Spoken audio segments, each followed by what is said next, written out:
Hello, Alame Minglava. This is Nora, teacher Nora Pyapai. Welcome from my English learning page again. So today's video, I would like to share you the most confused words pair in English. English စာလေ့လာနေရမှာ learners တွေအနေနဲ့အများဆုံးကြုံတွေ့နေရတဲ့ကို confuse ဖြစ်စေတဲ့စကားလုံးလေးတွေကိုပြောပြပေးသွားမှာဖြစ်ပါတယ်။ပထမဆုံးကတော့ do and make do ဆိုတာကလည်းပြုလုပ်သည် make ဆိုတာကလည်းပြုလုပ်သည်နှစ်ခုလုံးကအဓိပ္ပာယ်တူနေတယ်ဆိုတာကိုအကုန်လုံးသိထားကြမယ်အဲ့ဒီမှာဘယ်လိုမျိုးကွဲလဲဆိုတာကိုဆက်ပြောပြပေးမယ် do ဆိုတာကကြတော့ it means actions works tasks like general activities like you do your homework it is a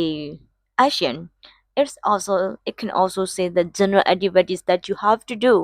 you know ဒီမှာဆိုရင်ပြောမယ်ဆိုရင် do ဆိုတာကကြတော့ဘယ်လိုမျိုးပြောရလဲဆိုတော့ကိုလှုပ်ရှားရှိတဲ့ရေဘူးရအလုပ်တွေကိုပြောချင်တာလုပ်တွေကိုလှုပ်ဆောင်နေဒါပေမဲ့အဲ့ဒီຢာတွေက you can't see your results at once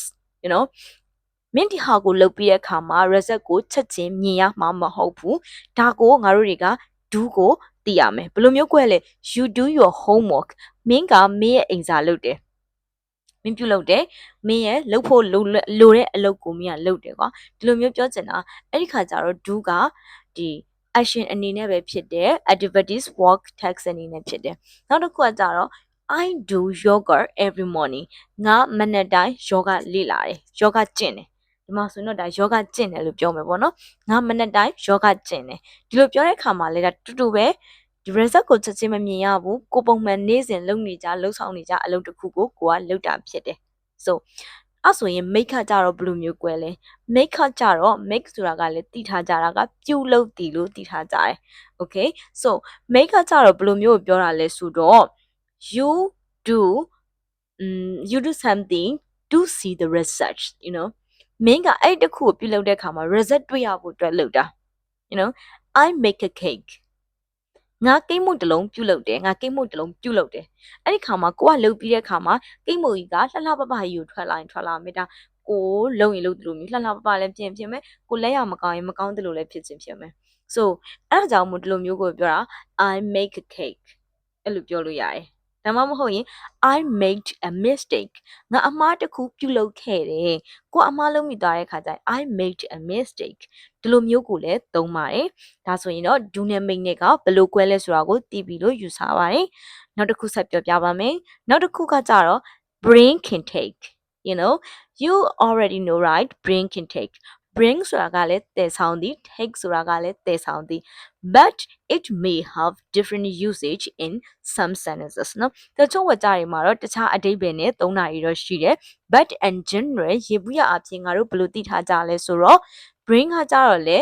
တည်ဆောင်တယ် take ကကြတော့လေတည်ဆောင်တယ်ဆိုပြီးတော့သိထားကြတယ်ဟုတ်တယ်နော်အဲ့ဒါဆိုရင်ပြပြမယ်ဘယ်လိုကွဲလဲဆိုတော့ bring ကကြတော့ movement toward the speaker movement toward the speaker movement ဆိုတာရွှေ့လျားမှု toward the speaker ဆိုတာကဒီစကားပြောနေတဲ့ speaker စီကိုရောက်လာတာကွာ let's say please bring a cup of coffee for me please bring a cup of coffee for me please ကျေးဇူးပြုရေ bring ယူလာပေးပါ a cup of coffee တစ်ခွက် for me ငါအတွက် please bring ဆိုတော့ coffee ခွက်ရာကိုစီကိုရောက်လာတယ်တယောက်ကယူလာပေးမယ်ဒီလိုအခြေအနေမျိုးမှာ bring ကိုသုံးလို့ရတယ်ပစ္စည်းတစ်ခုကိုစီကိုရောက်လာမှာကို bring သုံးလို့ရတယ် okay so take ဆိုတာကဘယ်ခါမှာသုံးမလဲ take ဆိုတာကကြတော့ movement away from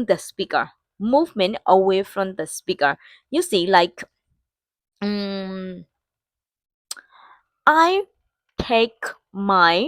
take my lunch box to the school I take my lunch box to work okay ငါက I take ငါယူသွားတယ် my lunch box ငါရဲ့နေ့လည်စာထမင်းဘူးကို to work အလုပ်ကိုယူသွားတယ် okay I take my how can I say I take my assignment book to the school ငါကျောင်းကိုငါရဲ့အိမ်စာစာအုပ်ယူသွားတယ်အဲ့ဒီခါမှာကိုကအဲ့တစုံတစ်ခုကကိုနဲ့တူတူပါသွားပြီးတော့တနေရာကိုရောက်သွားမှာဒီလိုမျိုးကိုခါကြတော့ငါတို့တွေက take သုံးလို့ရတယ်နော်ပြန်ပြောမယ် brain ဆိုတာက movement from the speaker okay take ဆိုတာကကြတော့ movement away from the speaker okay so ဒါဆိုရင်နောက်စကားလုံးတစ်ခုသွားရအောင်နောက်စကားလုံးတစ်ခုကတော့ဒီမှာတွေ့တဲ့အတိုင်းပဲဗာလဲဆိုတော့ say in tell say say ဆိုတာကပြောသည် say say ပြောသည်ဆိုတာငါတို့သိကြတယ် tel tell ဆိုတာပြောသည်ဆိုတာလည်းသိကြတယ် okay ဒါဆိုရင်ဘယ်နေရာတွေမှာမတူညီဘဲနဲ့သုံးကြရလဲ tell ဆိုတာကဘယ်အခါမှာသုံးလဲဆိုတော့ tell ဆိုတာကကြတော့မင်းကတိကျတယ်တစုံတစ်ခုကိုပြောပြချင်တဲ့အခါမှာသုံးတယ် like you would like to say about some exact thing ဒီလားမင်းတိကျတဲ့အရာတွေကိုပြောချင်တဲ့အခါမှာသုံးတယ်ဘယ်လိုမျိုးကိုပြောတာလဲဆိုတော့he says he is tired သူကပင်ပန်းနေပြီလို့သူကပြောတယ်အဲ့ဒီမှာ say say เนาะ say say ကိုအရှိက he ကအနည်း subject ဖြစ်တဲ့အတွက် say ကို s ပေါင်းလိုက်တဲ့အခါမှာအတန်အတွက်က says လို့ဖြစ်သွားတယ် he says like he is tired ဘာလို့သူကအဖြေပေးချင်တာလဲဆိုတော့သူပင်ပန်းနေပြီဆိုတာကိုသူကအဖြေပေးချင်တာနောက်တစ်ခုကြတော့ tell ကကြတော့သူကပြောတယ် but ဒါပေမဲ့အဲ့ဒီမှာကသူကဘာလို့လဲဆိုတော့ object တစ်ခုလိုတယ် okay ဘယ်လိုမျိုးလိုတာလဲဆိုတော့ဒီ object တစ်ခုလိုတဲ့အခါမှာ give me some information to someone တစုံတစ်ယောက်ကိုသတင်းအချက်အလက်ပေးတာအကြောင်းအရာအကြောင်းတစ်ခုခုပြောချင်တဲ့အခါပေးတဲ့အခါမျိုးကိုငါတို့က tell ကိုသုံးတယ်ဆိုတော့ဒီညမှာဘာလို့လဲဆိုတော့ object လိုတယ်เนาะမောင်မောင် tell his his own story to Nancy မောင်မောင်ကသူ့ရဲ့ဒီကိုပိုင်ဖြစ်ရပေါ့နော်ကိုပိုင်ပုံမြင်ဖြစ်ရကိုသူက Nancy ကိုပြောပြတယ်ဒီလိုမျိုးပြောပြတဲ့အခါမှာကကြတော့ own story ဆိုတဲ့ object အပြောခင်ရတဲ့ object လည်းရှိတယ်ဒီလိုအခြေအနေအမျိုးမှာ tel tell ကိုသုံးတယ် Could you tell me the answer of this question Could you tell me the answer of this question Could you tell me the answer of this question ဒီမေးခွန်းရဲ့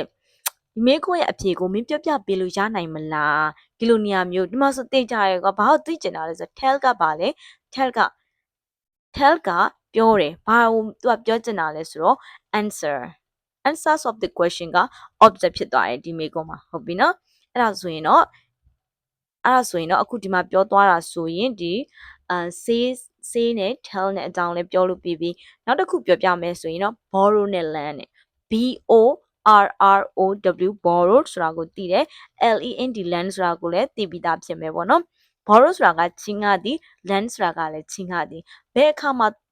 ကွာသွားလဲဆိုတော့ချီးယူသူနဲ့ချီးပေးသူနော်ချီးယူသူနဲ့ချီးပေးသူဆိုတဲ့နေရာမှာကွာသွားတယ်ပေါ့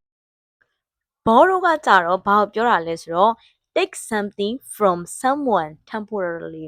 တစုံတစ်ယောက်စီကနေပြီးတော့တစုံတစ်ခုကိုခဏယူတာနော်တစုံတစ်ယောက်စီကနေတစုံတစ်ခုကိုခဏယူတာကိုငါတို့တွေကဒီအဲ့ဒါကိုငါတို့တွေကဘာလို့ပြောလဲဆိုတော့ borrow လို့သုံးတယ်ပေါ့နော်အဲ့လိုမျိုး borrow လို့သုံးတဲ့ခါကျတော့ဒီဘယ်လိုပြောမလဲဆို can I borrow your pen ငါမင်းရဲ့ bobbin ကိုငှားလို့ရမလားမင်းရဲ့ bobbin ဒီလူစီကနေပြီးတော့သူကဒီ bobbin ကိုခဏလောက်ယူသွားကျင်တာဒီညမှာ borrow သုံးတယ်အဲ့လိုမဟုတ်ဘူး lend lend ကကြောက်လဲချင်းကားတာပဲဘယ်လိုမျိုးနေရာမှာဖြစ်သွားလဲဆိုတော့I will lend my pen for you to use in your exam မင်းစာမေးပွဲဖြေတဲ့နေရာမှာသုံးဖို့အတွက်ငါရဲ့ bobbin ကိုငါငှားလိုက်မယ်အဲ့ဒီခါမှာကျတော့သူကိုယ်တိုင်ကလိုက်လျော်နဲ့ချီးပေးလိုက်တာဖြစ်တဲ့အတွက်ဒါကိုကငါတို့က lend ကကြတော့ဒီဘာလို့ခေါ်လဲဆိုတော့ give something to someone temporarily တစုံတစ်ယောက်ကိုဒါသူကိုယ်တိုင်ကရဲရောနဲ့ပေးလိုက်တာဖြစ်တယ်ပေါ့နော်ကဲဒါဆိုရင်တော့ဒီနေ့ဗီဒီယိုလေးမှာ confuse ဖြစ်တတ်တဲ့စကားလုံးလေးတွေကိုလေ့လာပြီးပြီဖြစ်ပါတယ်အားလုံးကိုကျေးဇူးတင်ပါတယ်နောက်ဗီဒီယိုလေးတွေမှာပြန်ပြီးဆုံကြမယ်နော် bye bye